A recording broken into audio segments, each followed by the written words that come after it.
그날 회사 로비는 사람들로 넘쳤다. 준호가 내 팔을 세게 잡고 흔들며 소리쳤다. 이 여자 말 믿지 마. 완전히 맛이 갔어. 나는 그의 불륜 사진을 주머니에 넣은 채 아무 말도 하지 못했다. 그는 웃으며 덧붙였다. 내 인생 망치려는 여자야. 다들 조심해. 임신 7개월이었다. 배가 무겁게 불러 있었지만 그 순간에는 아무도 내 배를 보지 않았다. 모두 준호만 보았다. 그는 언제나 그랬다. 말 한 번으로 방 안의 공기를 자기 것으로 만드는 재능이 있었다. 나는 그 재능에 10년을 바쳤다. 대학 졸업 후 바로 결혼하고 그의 꿈을 위해 내 꿈을 접었다. 광고회사 기획팀에서 일하며 그의 등에 날개를 달아주었다. 그가 과장 승진할 때 내가 밤새 쓴 프레젠테이션을 그는 우리 팀 성과라고 말했다. 나는 괜찮다고 생각했다. 사랑이란 그런 거라고.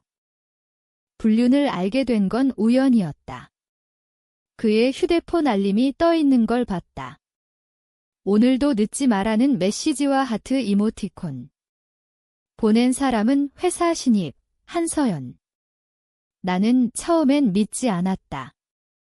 준호는 나를 사랑한다고, 서연이는 그냥 동생처럼 챙기는 거라고 핥터였다. 실제로 그랬다.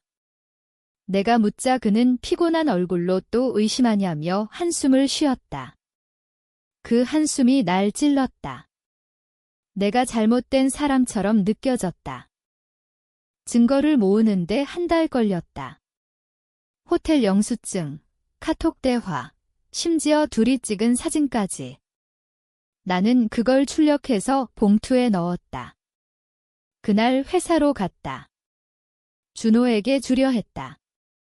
조용히 끝내려 했다. 이혼 서류에 도장만 찍으면 된다고 생각했다. 그런데 로비에서 마주쳤다. 내가 봉투를 내밀자 그는 얼굴이 하얗게 질렸다.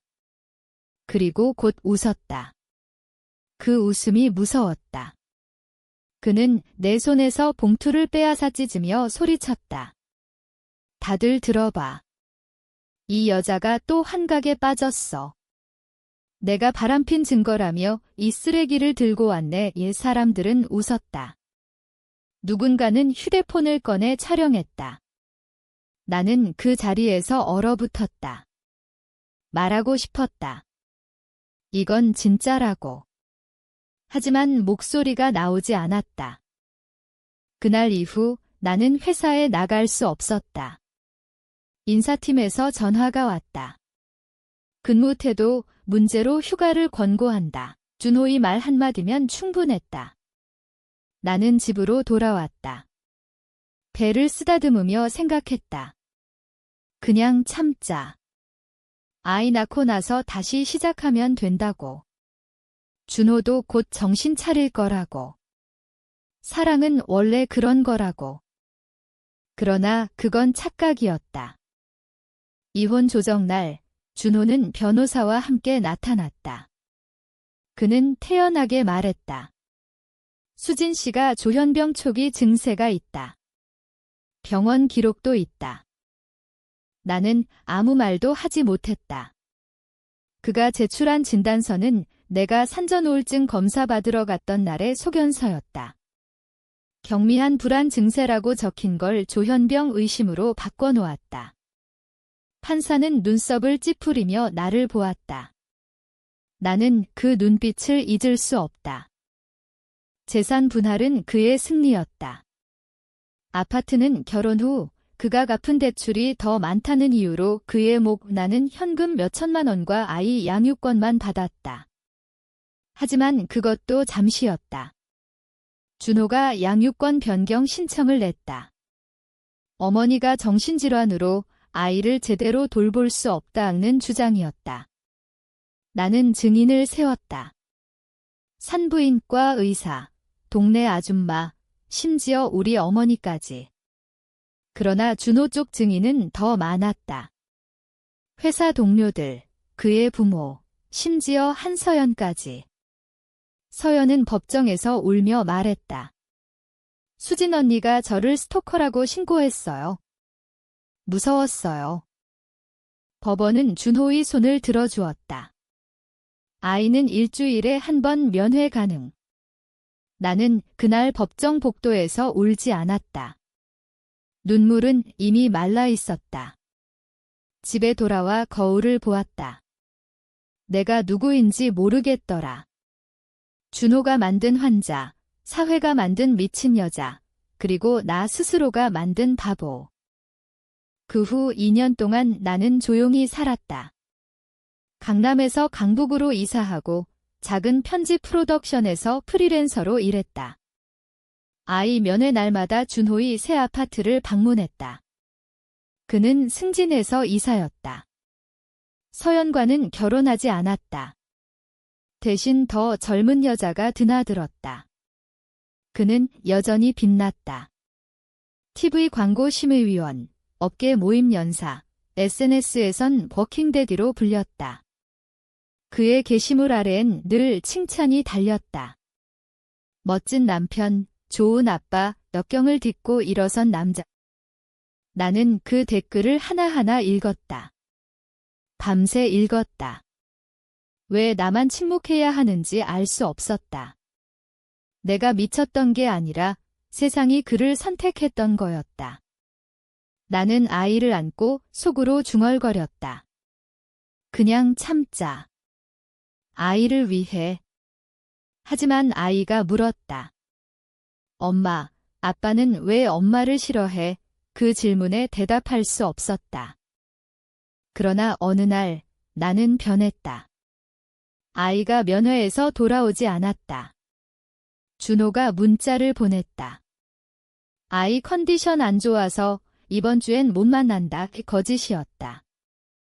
그의 인스타에 아이가 놀이공원 사진이 올라와 있었다. 나는 그 사진을 저장했다. 처음으로 손이 떨리지 않았다. 그날부터 나는 그를 관찰하기 시작했다. 관찰은 쉬었다. 준호는 여전히 습관이 똑같았다. 매주 수요일 저녁 늦게 퇴근, 금요일엔 골프, 토요일엔 업계 사람들과 술. 나는 그의 SNS를 팔로우하지 않았지만 동료들이 태그한 사진을 볼 수 있었다. 한서연은 이미 떠났다. 새로운 여자는 모델 지망생이었다.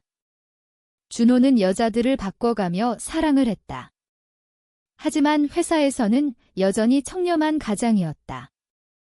나는 그의 회사 자료를 모으기 시작했다. 과거 내가 함께 일했던 프로젝트들, 그가 내 아이디어를 훔쳤던 흔적들. 더불어 최근 입사한 후배에게 부탁해 내부 메일 일부를 받았다. 준호가 거래처와 뒷거래를 한 정황이 있었다. 금액은 크지 않았지만 증거는 명확했다. 나는 그것을 USB에 담아 서랍 깊숙이 넣었다. 가장 힘든 건 내 아내 목소리였다. 그만해. 아이가 다치면 어쩌려고. 너도 그와 똑같아질 거야. 나는 매일 밤 그 목소리와 싸웠다. 아이 사진을 보며 스스로를 다독였다. 이건 아이를 위한 거라고. 하지만 진짜 이유는 달랐다. 나는 더 이상 참을 수 없었다.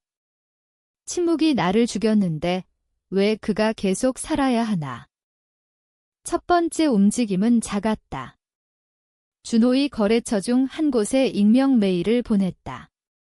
귀사와 엘사 준호 과장 간 부적절한 금전 거래 의혹이 있다는 내용과 함께 증거 일부. 거래처는 즉시 연락을 끊었다.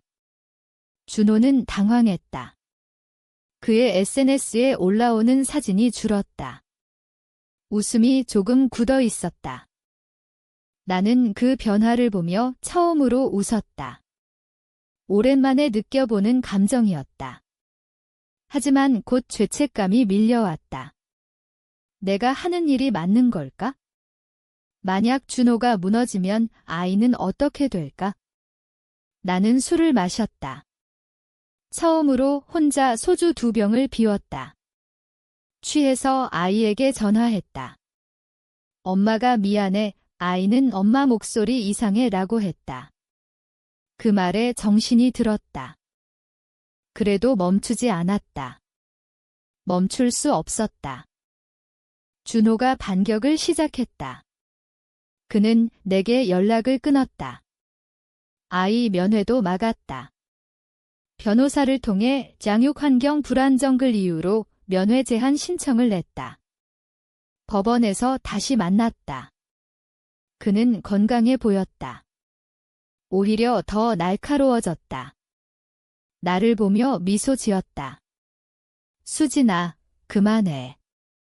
너만 다쳐. 그 말투가 예전 그대로였다. 내가 잘못된 사람인 양. 나는 흔들렸다. 정말 내가 잘못된 걸까? 밤마다 꿈을 꿨다. 준호가 아이를 데리고 멀리 가는 꿈을 내가 아무것도 할 수 없는 꿈 깨어나면 숨이 막혔다. 약을 먹기 시작했다. 의사가 처방해준 수면제. 하지만 약을 먹어도 잠들지 않았다. 대신 계획을 세웠다. 더 깊이, 더 치밀하게. 이번엔 한서연에게 연락했다. 그녀는 아직 업계에 있었다. 카톡으로 메시지를 보냈다. 준호가 너에 대해 뭐라고 했는지 알아? 그녀는 바로 답했다. 호기심이 있었다. 우리는 만났다. 카페에서 그녀는 울었다. 준호가 자신을 버린 이야기가 길었다. 나는 조용히 들었다. 그리고 말했다. 나도 똑같이 당했어. 그런데 그는 지금도 잘 살아. 이 그녀의 눈빛이 변했다. 나는 USB를 건넸다. 준호의 최근 뒷거래 증거였다. 내가 원하면 언론에 줄 수 있어? 서연은 망설였다. 하지만 결국 가져갔다. 며칠 후 업계 커뮤니티에 글이 올라왔다. 준호의 뒷거래 의혹. 실명은 나오지 않았지만 누구나 알 수 있었다. 회사 주가가 흔들렸다. 준호는 인사팀 조사를 받았다. 그의 SNS는 잠잠해졌다. 나는 그 소식을 보며 떨었다. 기쁨이 아니었다. 공허함이었다. 내가 만든 파괴가 내 안까지 파고들고 있었다. 거울을 볼 때마다 낯선 얼굴이 보였다. 눈이 차가워졌다. 예전에 나는 어디 갔을까? 하지만 돌아갈 수 없었다. 이미 너무 멀리 왔다. 준호가 무너지기 시작했다. 회사에서 보직 해임. 거래처들 줄줄이 이탈. 그의 부모가 내게 전화했다. 수진아, 제발 그만해. 준호가 잘못했어. 용서해줘. 나는 담담히 말했다. 이미 늦었어요. 전화를 끊고 나서야 손이 떨렸다. 그의 어머니 목소리가 예전 그대로였다. 결혼식 날 내 손을 잡고 부리 준호 잘 부탁해라고 했던 그 사람. 준호가 직접 찾아왔다. 내 집 앞에서. 비가 왔다. 그는 젖은 머리로 무릎 꿇었다. 수진아, 미안해. 다 잘못했어. 아이도 보여줄게. 제발 그만해. 그의 눈에 눈물이 있었다. 진짜였다. 나는 문을 열지 않았다. 유리문 너머로 말했다. 늦었어. 그는 울었다. 너도 사람이야? 어떻게 이렇게 변했어? 그 질문이 날 찔렀다. 내가 사람이냐고. 나는 밤새 울었다. 오랜만에 터진 눈물이었다. 아이 생각이 났다.